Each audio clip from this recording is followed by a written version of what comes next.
Very good afternoon to all. So நம்ம இதில் பார்த்தீங்கன்னா SRP, so state recruitment bureau மூலியமாக தமிழ்நாடு மாநில தலைமை கூட்டுறவு வங்கிக்கான நோட்டிஃபிகேஷன் அப்படின்றது வந்து மார்னிங் ரிலீஸ் பண்ணியிருந்தாங்க. இந்த நோட்டிஃபிகேஷனுக்கு எப்படி அப்ளை பண்ணணுன்ற ஸ்டெப் பை ஸ்டெப் வீடியோ தான் இந்த வீடியோவில் வந்து பார்க்க போகிறோம். ஸோ பார்க்கணும் நம்ம சேனல் நீங்கள் சப்ஸ்கிரைப் பண்ணால் சப்ஸ்கிரைப் பண்ணிவிட்டு வாங்க. அதே மாதிரி எஸ்ஆர்பி மற்றும் மத்திய கூட்டுறவு வங்கிக்கான ஸ்டடி மெட்டீரியல் அப்படின்றது ஃபுல்லி அவைலபிளாக நம்மக்கிட்ட இருக்குது. டிஸ்கிரிப்ஷனில் வாட்ஸ்அப் நம்பர் இருக்குது, பார்த்துட்டு நீங்கள் புக்ஸ் வேணுன்றவங்க வந்து பர்ச்சேஸ் பண்ணிக்கலாம். ஸோ போத் சப்ஜெக்ட்டும் அவைலபிள் இருக்குது, அதே மாதிரி கோஆப்ரேட்டிவ் சப்ஜெக்ட்டும் அவைலபிள் இருக்குது. Tamil and English medium both சப்ஜெக்ட்டுமே அவைலபிள் இருக்குது. ஸோ டிஸ்கிரிப்ஷனில் உள்ள வாட்ஸ்அப் நம்பருக்கு வாட்ஸ்அப் பண்ணிவிட்டு புக்ஸ் நீங்கள் வந்து பர்ச்சேஸ் பண்ணிக்கலாம். ஸோ தலைமை மாநில கூட்டுறவு வங்கி இந்த எஸ்ஆர்பி பொறுத்தளவுக்கு தலைமை கூட்டுறவு நிறுவனங்களில் தான் இந்த நோட்டிஃபிகேஷன் அப்படின்றது வெளியிடுவாங்க. 2019க்கு பிறகு இப்போ தான் இந்த எஸ்ஆர்பி மூலியமாக நோட்டிஃபிகேஷன் அப்படின்றது வந்து ரிலீஸ் பண்ணுறாங்க. ஸோ நம்ம ஆர்ஆர்பி அதே மாதிரி ஐபிபிஎஸ் கிளர்க்கு இந்த மாதிரி இருக்கிற கிளர்க் லெவல் போஸ்ட் மாதிரி தான் நமக்கு இந்த ஸ்டேட் ரெக்ரூட்மெண்ட் பியூரோ மூலியமாகவும் கிளர்க் லெவல் போஸ்ட்டுக்கு வந்து ரெக்ரூட் பண்ணுறாங்க. இந்த போஸ்டிங் பார்த்திங்கன்னா ஈக்குவலன் டு சேலரி வந்து ஐபிஎஸ் லெவலுக்கு வந்து இருக்குது. தமிழ்நாடு கவர்மெண்ட்டில் மிக ஒரு உச்சபட்ச சேலரி அப்படின்னு பார்த்திங்கன்னா நமக்கு குரூப் 1 லெவல் சேலரி சொல்லலாம். அதற்கு பிறகு வங்கித்துறைகளில் நம்ம சொல்லலாம். ஸோ அந்த வகையில் பார்க்கும்போது இதை பேஸ் பண்ணி தான் இந்த ரெக்ரூட்மெண்ட் அப்படின்றது வந்து இருக்குது. அதிகபட்சமாக எல்லா கூட்டுறவு நிறுவனங்களும் ஒர்க் பண்ணுறவங்களும் ஹெவி காம்படிஷன் கொடுக்குறது எந்த போட்டித் தேர்வுன்னு பார்த்திங்கன்னா இந்த எஸ்ஆர்பி தான். ஸோ ஆல்ரெடி ஒர்க் பண்ணுற மத்திய கூட்டுறவு வங்கியில் ஒர்க் பண்ணுறவங்களாக இருக்கட்டும், கூட்டுறவு சங்கங்களில் வேலை பார்க்குற ஊழியர்களாக இருக்கட்டும், எல்லாருமே இந்த ஸ்டேட் ரெக்ரூட்மெண்ட் பியூரோவுக்கு ரொம்ப எக்ஸ்பெக்ட் பண்ணி வெயிட் பண்ணுவாங்க. ரொம்ப வருஷத்துக்கு அப்புறம் வரதுனால அந்த ஓல்டு ஸ்டூடெண்ட்ஸும் சரி, நியூவாக இப்போ வந்து அட்மிஷன் போட்டிருக்கிற ஸ்டூடெண்ட்டு, எர்லியராக பாஸ் பண்ணவங்க எல்லாருமே இந்த எஸ்ஆர்பியை தான் வந்து ஃபோக்கஸ் பண்ணி ப்ரிப்பேர் பண்ணுவாங்க.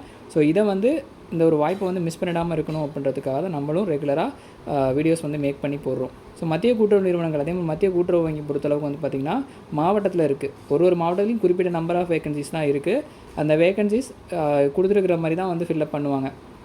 ஸோ அடிஷ்னல் வேகன்சிஸ் ஃபில்அப் பண்ணுறதுக்கான வாய்ப்புகளும் இருக்குது. அது அந்த செலெக்ஷன் ப்ராசஸ்ஸு ப்ரமோஷன் ஒர்க் போயிட்டுருக்கிறதுனால கண்டிப்பாக அடிஷ்னல் வருன்ற மாதிரி நமக்கு இன்ஃபர்மேஷனும் இருக்குது. கூடுதல் நோட்டிஃபிகேஷன் வந்தது அப்படின்னா கூட மாவட்ட வாரியாக நீங்கள் அப்ளை பண்ணும்போது அது வந்து உங்களுக்கு ஒரு சப்போர்ட்டிவாக இருக்கும். ஸோ இது எஸ்ஆர்பி எப்படி அப்ளை பண்ணலான்றதை ஃபஸ்ட்டு பார்த்துடலாம். அதே மாதிரி தான் மத்திய கூட்டுறவு வங்கிக்கும் அப்ளிகேஷன் ஃபார்ம் வந்து இருக்குது. சேம் ப்ரொசீஜர்ஸ் தான். ஸோ இருந்தாலும் நம்ம வந்து ஒரு கிளாரிஃபிகேஷன் கொடுக்கணுன்ட்டு தான் இந்த வீடியோ வந்து மேக் பண்ணி போடுறோம். ஸோ ஸ்டெப் பை ஸ்டெப்பாக வந்து பார்க்கலாம். எஸ்ஆர்பியினுடைய வெப்சைட் லிங்க்கை வந்து டிஸ்கிரிப்ஷனில் தரேன். டேரெக்டாக நீங்கள் வந்து எஸ்ஆர்பியினுடைய அஃபிஷியல் வெப்சைட்குள்ளே போயிட்டு ஹோம் பேஜ் கொடுத்திங்கன்னா இந்த மாதிரி தலைமை கூட்டுறவு நிறுவனங்கள் உதவியாளர் இளநிலை உதவியாளர் விண்ணப்பிக்கவும் சொல்லிட்டு ஒரு ஸ்க்ரோல் பேஜஸ் வந்து ஸ்க்ரோல் ஆகிட்ருக்கும். அது நீங்கள் கிளிக் பண்ணிங்க அப்படின்னா உங்களுக்கு அப்ளிகேஷன் வியூ வந்து வந்துடும். ஸோ இதான் அந்த அப்ளிகேஷன் வியூவு. இதில் பார்த்தீங்க அப்படின்னா ஃபஸ்ட்டு அட்வர்டைஸ்மெண்ட் நம்பர் 1/2025 2025 சொல்லி கொடுத்துருக்காங்க. இதில் name of the candidate, name of the applicant சொல்லி கொடுத்துருக்காங்க. உங்களுடைய நேம் ஃபஸ்ட்டு வந்து கரெக்டாக உங்களுடைய மார்க் ஷீட்டில் என்ன இருக்கோ அதுதான் வந்து இதில் கொடுக்கணும். இனிஷியல் உங்களுடைய நேம் வந்து உங்கள் நேமுடைய இனிஷியல் என்ன அப்படின்றத கொடுத்துருங்க. அதுக்கு கீழே வந்து உங்களுடைய நேமு. ஸோ ரெண்டுத்தையும் கரெக்டாக ஸ்பெல்லிங் மிஸ்டேக் இல்லாமல் வந்து கொடுங்க. எடிட் ஆப்ஷன் அப்படின்றத வந்து தரமாட்டாங்க. அதனால் ஃபஸ்ட்டே நீங்கள் பண்ணும்போது பொறுமையாக நிதானமாக பண்ணுங்கள். உங்களுக்கு பண்ண தெரியல அப்படின்னா ப்ரௌசிங் சென்டரில் கொடுத்து கூட பண்ணுங்கள். ஸோ நேம் வந்து ஃபஸ்ட்டு இனிஷியலு, அதுக்கப்புறம் உங்களுடைய நேமு ஸ்பெல்லிங் மிஸ்டேக் இல்லாமல் ஸ்பேஸ் இருந்தால் ஸ்பேஸு, என்ன லெட்டரோ அதை கரெக்டாக வந்து டைப் பண்ணிவிடுங்க. அடுத்தது டேட் ஆஃப் பர்த்து. ஸோ உங்களுடைய டேட் ஆஃப் பர்த் என்னவோ அதை வந்து வருஷம் அந்த என்ன சர்டிஃபிகேட்டில் இருக்கோ அதை தான் கொடுக்கணும். நீங்கள் செலிப்ரேட் பண்ணுற பர்த்டே டேட்லாம் வந்து இதில் கொடுக்கக்கூடாது. என்ன சர்டிஃபிகேட்டில் இருக்கோ அதுதான் இங்கே வந்து பேசும். ஒரிஜினல் மார்க் ஷீட்டில் என்ன டேட் ஆஃப் பர்த் கொடுத்துறீங்களோ அதை தான் இதுலேயும் கொடுக்கணும். அடுத்தது தந்தையாருடைய பெயர். ஸோ ஃபாதர் நேம் இனிஷியலு, அதுக்கு கீழே வந்து நேமு. அதே மாதிரி மதர் நேம் பொறுத்தளவுக்கு உங்கள் மதருடைய இனிஷியலு, அவங்களுடைய நேமு. அடுத்து கார்டியன். ஸோ பேரண்ட்டு இல்லாதவங்க வந்து கார்டியன் இருந்தாங்கன்னா அவங்களுடைய நேம் வந்து கொடுக்கணும். அடுத்தது ஜெண்டர். ஸோ மேலா ஃபீமேலா அப்படின்ற ஒரு ஆப்ஷன்ஸ் வந்து கொடுத்துருக்காங்க. கிளிக் பண்ணிங்கன்னா மேலா ஃபீமேலா தேர்ட் ஜெண்டரான்றது கேட்டிருக்கும். ஸோ என்ன ஜெண்டர்ன்றதை பார்த்து கரெக்டாக கொடுத்துருங்க. அடுத்தது திருமணம் ஆனவரான்னு கேட்டிருக்கு. ஸோ அதில் வந்து மேரிட்னா மேரிட்னு கொடுங்க, அன்மேரிட்னா அன்மேரிட்னு கொடுத்துருங்க. அடுத்து விண்ணப்பதாரர் பிறந்த இடம். ஸோ பிறந்த இடம் என்ன, பர்த் ஆஃப் பிளேஸ் எங்கன்றதை கொடுத்துருங்க. சொந்த மாநிலம் தமிழ்நாடு தான். ஸோ தமிழ்நாட்டில் இருக்கிறதா சொந்த மாநிலமாக தான் இருக்கும் இங்கே. ஸோ மேக்ஸிமம் எல்லோரும் தமிழ்நாடு தான் சூஸ் பண்ணுவீங்க. அடுத்தது மதர் டங். ஸோ என்ன மொழி, தாய்மொழி வந்து தமிழ் அப்படின்றத கொடுத்துருங்க. அதே மாதிரி தேசிய இனம் இந்தியன் அப்படின்றத கொடுத்துருங்க. ரிலீஜியன் பொறுத்தளவுக்கு என்ன ரிலீஜியனோ, ஹிந்துவா முஸ்லீமா கிறிஸ்டினான்றதை கொடுத்துருங்க. இதில் வந்து பார்த்திங்கன்னா சர்டிஃபிகேட் சான்றிதழ் விவரங்கள்னு சொல்லி கொடுத்துருக்காங்க. கம்யூனல் கேட்டகரி என்ன கம்யூனிட்டி, பிசியா எம்பிசியா எஸ்சி எஸ்டியான்றதை கொடுக்கணும். ஸோ அதை வந்து கரெக்டாக கொடுத்துருங்க. இதில் வந்து எனபிள் ஆகாமல் இருக்குது. ஸோ ஆகும். ஸோ கிளிக் பண்ணிங்கன்னா பிசியா எம்பிசியா எஸ்சி எஸ்டியான்றதை கொடுத்துருக்கும். மாற்றுத்திறனாளியான்னு கேட்டதுன்னா எஸ்னா எஸ்னு கொடுங்க, இல்லைனா இல்லைன்னு கொடுத்துருங்க. எக்ஸ் சர்வீஸ்மேனாக இருந்தீங்கன்னா சர்டிஃபிகேட் இருக்குன்னா எஸ்னு கொடுங்க, இல்லைனா இல்லைன்றதை கொடுத்துருங்க. அடுத்தது எந்த ஒரு பணி நியமன முறையிலோ உங்களுடைய வந்து ஹோல்டு பண்ணி வச்சுருக்காங்க அப்படின்னா, எந்த எக்ஸாமினேஷன் எழுத முடியாமல் எதையாவது மாட்டியிருந்தீங்க அப்படின்னா அதை வந்து இன்ஃபர்மேஷனாக கேட்டிருக்காங்க. மேக்ஸிமம் யாரும் அது மாதிரி மாட்டியிருக்க மாட்டோம். அப்படி இருந்தீங்க அப்படின்னா எஸ்ன்றதை கொடுத்துருங்க. இப்போ ஆல்ரெடி வந்து ஒர்க் பண்ணுறீங்க அப்படின்னா அதனுடைய இன்ஃபர்மேஷன், ஸோ எஸ்னால் எஸ்ன்னு கொடுத்து என்ஓசி ஃபார்ம் வந்து வாங்கி அதை வந்து ஃபில்லப் பண்ணி நீங்கள் வந்து சப்மிட் பண்ணணும். ஸோ ஆல்ரெடி ஒர்க் பண்ணுற சொசைட்டி ஸ்டாஃபாக இருக்கீங்க அப்படின்னா. அடுத்தது 10th எஸ்எஸ்எல்சியினுடைய ரெஜிஸ்டர் நம்பர். ஸோ உங்களுடைய 10ஆம் வகுப்பு மார்க் ஷீட் எடுத்து பார்த்தீங்கன்னா அதில் கொடுத்துருப்பாங்க ரெஜிஸ்ட்ரேஷன் நம்பர்னு சொல்லிட்டு, அந்த நம்பரை அதில் வந்து டைப் பண்ணணும்.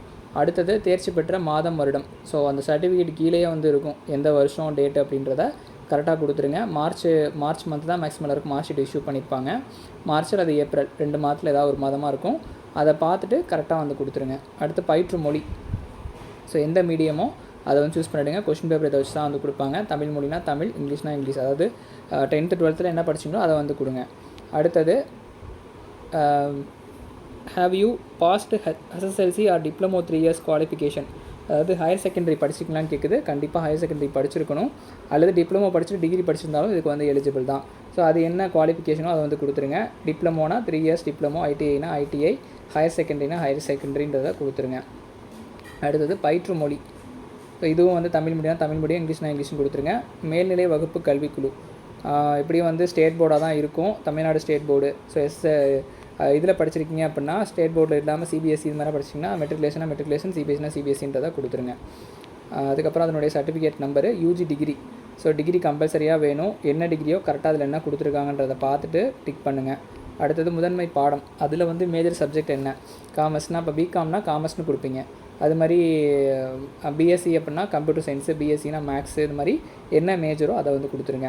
அடுத்தது தேர்ச்சி பெற்ற மாதம் மற்றும் வருடம். உங்களுடைய ஃபைனல் டிகிரி சர்டிஃபிகேட்டில் அதை கொடுத்துருப்பாங்க. இல்லைனா குமுலேட்டிவ் மார்க் ஷீட்டில் உள்ளதை நீங்கள் கொடுக்கலாம். ஸோ டிகிரி சர்டிஃபிகேட் என்கிட்ட இல்லை சார், நான் கான்வெகேஷன் ஒன்றும் வாங்கலை அப்படின்னா ஃபைனல் மார்க் ஷீட், அதாவது குமுலேட்டிவ் மார்க் ஷீட்னு சொல்லுவாங்க, மொத்த மதிப்பெண்களும் அடக்கிய ஒரே சிங்கிள் மார்க் ஷீட்டாக இருக்கும். அதை நீங்கள் வச்சுக்கலாம். அதில் வந்து பாஸ்னு வந்திருக்கணும். எல்லா சப்ஜெக்ட்டும் பாஸ்னு வந்திருந்தால் தான் அதை வந்து நீங்கள் எலிஜிபிள் ஆக முடியும். ஸோ அதனால் டிகிரி கான்வெகேஷன் வாங்கலைன்னா நீங்கள் குமுலேட்டிவ் சர்டிஃபிகேட்டை கொடுத்து இந்த எக்ஸாமுக்கு அப்ளை பண்ணலாம். அடுத்தது பயிற்று மொழி. டிகிரி என்ன மீடியமில் படிச்சிங்கன்றதை கொடுத்துருங்க. எந்த யூனிவர்சிட்டி, ஸோ அதை கரெக்டாக பண்ணணும். பாரதிதாசனா பாரதிதாசன், பாரதியார்னா பாரதியார் யூனிவர்சிட்டி, அதே மாதிரி அண்ணா யூனிவர்சிட்டினா அண்ணா யூனிவர்சிட்டின்றதை பார்த்துட்டு கரெக்டாக வந்து கொடுத்துருங்க. எல்லா யூனிவர்சிட்டியுமே இதில் இருக்கும். ஸோ பார்த்துட்டு தெளிவாக, ஏன்னா கரஸ்பாண்டன்ஸில் நிறைய பேர் டிகிரி பண்ணியிருப்பீங்க, அது எந்த யூனிவர்சிட்டின்னு பார்த்துட்டு கரெக்டாக வந்து அப்ளை பண்ணுங்கள். அடுத்தது டிகிரி. ஸோ அடுத்தது வந்து பிஜி பண்ணியிருக்கீங்க அப்படின்னா பிஜியினுடைய டீட்டெயில்ஸ் இதே மாதிரி தான். இப்போ யூஜி எப்படி கொடுத்தீங்களோ அதே மாதிரி தான் இதுலேயும். எதெல்லாம் வந்து கோஆப்ரேட்டிவ் ட்ரைனிங் அப்படின்றத வந்து சொல்லியிருக்காங்கன்னா, நீங்கள் தமிழ்நாடு கோஆப்ரேட்டிவ் யூனியன் மூலிமா டிசிஎம் கோர்ஸ் பண்ணியிருக்கணும். அல்லது ஹச்டிசிஎம், தமிழ்நாட்டில் 2 பிளேஸ் இருக்குது, சென்னை மற்றும் மதுரை.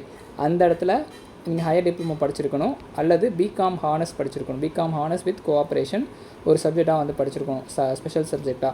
அடுத்தது எம்காம் வித் கோஆப்ரேஷன் ஒரு சப்ஜெக்டாக படிச்சிருக்கணும். MA cooperation, post graduate business administration cooperation Vaikunth மேத்தாவில் படிச்சிருந்தீங்க அப்படின்னா அதுக்கு எலிஜிபிள் இருக்குது. பிஏ கோஆப்ரேஷன் வித்து வந்து பாஸ்ட்டு கோஆப்ரேஷன் வித்து வந்து book keeping, banking, auditing subject வந்து பாஸ் பண்ணியிருக்கணும். அடுத்தது 9வது இதாக பார்த்தீங்கன்னா BCom degree with cooperation. So BCom படித்தவங்க நான் அப்ளை பண்ணலாமான்னு கேட்குறீங்க. ஜென்ரல் பிகாம் உள்ளவங்க அப்ளை பண்ண முடியாது. So BCom with DCM, so cooperation subject வந்து படிச்சிருக்கணும், இல்லது டிசிஎம் கோர்ஸ் படிச்சிருக்கணும். அட் ப்ரெசென்ட் படிக்கணும். இதுதான் உங்களுடைய குவாலிஃபிகேஷன். ஸோ இதில் வந்து கொடுத்துருக்காங்க பாருங்கள். இப்போ நான் சொன்னது, நீங்கள் தற்போது கூட்டுறவு பயிற்சி நிலையத்தில் கூட்டுறவு பட்டய படிப்பு நேரடியாகவோ அல்லது அஞ்சல் வழியாகவோ கற்றுக்கொண்டிருப்பவரா அப்படின்னு கேட்டிருக்காங்க. இதில் வந்து ஆம்னு கொடுத்துருங்க. இப்போ அட் ப்ரெசென்ட்டில் அட்மிஷன் போட்டு படிக்க போகிறவங்க, படிச்சுட்டு இருக்கவங்க, ஸோ 2 நாளாவது கிளாஸை ஸ்டார்ட் பண்ணி அதில் படிக்கிறவங்க வந்து எஸ்ன்னு கொடுத்து அதை இன்ஃபர்மேஷனை கொடுங்க. நீங்கள் வந்து அந்த போனஃபைட் சர்டிஃபிகேட் வந்து இதில் அப்லோட் பண்ணணும். ஸோ அதை வந்து கேட்டிருப்பாங்க. வெதர் ஸ்டடீடு பேட்டர்ன், அதாவது நீங்கள் பிஎஸ்டிஎம் டிகிரி வந்து கேட்குறீங்களான்றதை கேட்குறாங்க. ஸோ இந்த டிகிரி இந்த பேட்டர்னில் இளநிலை பட்டப்படிப்பினை 10th 12th டிகிரின்னு கண்டினியூவாக படிச்சிட்டிங்களான்னு கேட்குறாங்க. ஸோ ஆம்னு கொடுங்க. அடுத்தது இது வந்து பிஎஸ்டிஎம், அடுத்த கேட்டகரி வந்து பிஎஸ்டிஎம். ஸோ இந்த பிஎஸ்டிஎம் பொறுத்தளவுக்கு 1ஆம் வகுப்பு முதல், நல்லா கவனிக்கணும், 1ஆம் வகுப்பு முதல் டிகிரி வரைக்கும், எப்படியும் டிசிஎம் வந்து தமிழ் மீடியத்தில் தான் படிச்சிருப்பீங்க. 1ஆம் வகுப்பு முதல் யூஜி டிகிரி வரைக்கும் தமிழ் மீடியமில் படித்தா மட்டும்தான் இந்த பிஎஸ்டிஎம் அப்படின்றது இதுக்கு வந்து எலிஜிபிள் ஆகும். தயவு செஞ்சு 12th நான் வந்து 12th வரைக்கும் Tamil medium, DCM Tamil medium தான் அப்படின்னு சொல்லிட்டு இதில் எஸ்ன்னு கொடுத்துறாதீங்க. எலிஜிபிள் ஆகாது. கடைசியில் உங்களுக்கு வந்து நல்லா எக்ஸாம் பண்ணியிருந்தாலும் வேலை கிடைக்காமல் போயிடும். அதனால் வந்து இந்த இடத்துல வந்து டிகிரி வந்து தமிழ் மீடியத்தில் பண்ணியிருந்தால் மட்டும் வந்து நீங்கள் அதுக்கு அக்செப்ட் கொடுங்க, இல்லைனா இன்னொன்று கொடுத்துருங்க. அடுத்தது address. So temporary address, permanent address எல்லாம் உங்களுக்கு as usual தெரியும். கரெக்டாக அதை வந்து டைப் பண்ணிவிடுங்க. உங்களோட email ID, mobile number must. So star போட்டிருக்காங்க பாருங்கள், அதெல்லாம் உங்களுக்கு இன்ஃபர்மேஷன் எதுவாக இருந்தாலும் கொடுப்பாங்க. அதனால் இமெயில் ஐடியும் மொபைல் நம்பரும் மஸ்ட்டாக வந்து வேணும். ஸோ கரெக்டாக பொறுமையாக நிதானமாக பண்ணுங்கள். எடிட் ஆப்ஷன் கிடையாது. பொறுமையாக அப்லோட் பண்ணுற டாக்குமெண்ட்ஸ்லாம் அந்த பேஜ் தானான்னு பார்த்துட்டு ஸ்டெப் பை ஸ்டெப்பாக பண்ணுங்கள். அடுத்தது உங்களுடைய பாஸ்போர்ட் சைஸ் ஃபோட்டோ, அடுத்தது வந்து சிக்னேச்சர் எத்தனை கேபிக்குள்ளே இருக்குன்னு சொல்லியிருக்காங்கன்னா 50 கேபி. ஸோ ரெண்டுமே 50 கேஜி ஜேபிஜி ஃபார்மேட் சொல்லியிருக்காங்க. அடுத்தது டாக்குமெண்ட்ஸ்லாம் என்னென்ன அப்லோட் பண்ணணும்னு பார்த்தீங்கன்னா 600 கேபிக்கு பிடிஎஃப் ஃபார்மேட்டில், அதாவது கோஆப்ரேட்டிவ் சர்டிஃபிகேட்டு, என்னென்ன கோஆப்ரேட்டிவில் நீங்கள் வச்சுருக்கீங்களோ அது. ஸோ செமஸ்டர் பேட்டர்ன் இருந்ததுன்னா அது. இப்போ ஏன்னா ஃபைனல் செமஸ்டர் முடித்தவங்களுக்கு ரிசல்ட்ஸ் வந்து இன்னும் வராமல் இருக்கும். ஒரு செமஸ்டருடைய மார்க் ஷீட் தான் வச்சுருப்பீங்க. அந்த கேட்டகரி ஸ்டூடெண்ட்ஸ் வந்து ஒரு செமஸ்டர் மார்க் ஷீட்டை வந்து அப்லோட் பண்ணலாம். ஸோ அதை சிங்கிள் பிடிஎஃபாக கன்வெர்ட் பண்ணி அப்லோட் பண்ணுங்கள். உங்களுக்கு ரிசல்ட்ஸ் எப்படியும் இந்த நோட்டிஃபிகேஷன் முடியறதுக்குள்ளே வந்துடும். மேபி 1 மந்த் டைம் எடுக்கும், வந்துடும். இதில் வந்து உங்களுடைய டிகிரியை வந்து பிடிஎஃபாக 200 கேபிக்கு பிடிஎஃபாக மாற்றி அப்லோட் பண்ணணும். அடுத்தது கேப்சா, கீழே கொடுத்துருக்க கேப்சாவை கொடுத்துட்டு டிக்ளரேஷன் ஃபார்ம் வந்து சப்மிட் கொடுத்துட்டிங்கன்னா போதும். உங்களுக்கு வந்து லாகின் பேஜ் வந்து ஓப்பன் ஆகிடும். ஸ்டெப் பை ஸ்டெப்பாக இப்படி தான் வந்து பண்ணணும். ஸோ இதுதான் வந்து அப்ளிகேஷனுடைய ஃபுல் வியூ. ஸோ இப்படி தான் வந்து பண்ணணுன்றதை தெளிவாக நம்ம வந்து சொல்லியாச்சு. ஒரே ஒரு இதுதான், ஸோ பர்சனல் டேட்டா, அதுக்கப்புறம் வந்து உள்ளார போய் இன்ஃபர்மேஷன் கொடுக்க போகிறீங்க. ஸோ அதனால் இது மட்டும் பார்த்துட்டு ஸ்டெப் பை ஸ்டெப்பாக பொறுமையாக பண்ணுங்கள். உங்களுக்கு பண்ண தெரியலனா ப்ரௌசிங் சென்டரில் கொடுத்து பண்ணுங்கள். ஸோ இதுதான் டிசிஎம் கோர்ஸுக்கு இது எஸ்ஆர்பிக்கான ஆன்லைன் அப்ளிகேஷன் ஃபார்ம் எப்படி ஃபில்அப் பண்ணுன்றதை பார்த்துருக்கோம். இது ஏதாவது டவுட் இருந்ததுன்னா கமெண்ட் செக்ஷனில் கமெண்ட் பண்ணுங்கள். தொடர்ந்து சேனலையும் ஃபாலோ பண்ணுங்கள். ஸோ நெக்ஸ்ட் வீடியோவில் ஸ்டெப் பை ஸ்டெப்பாக வந்து பார்க்கலாம். நன்றி, வணக்கம்.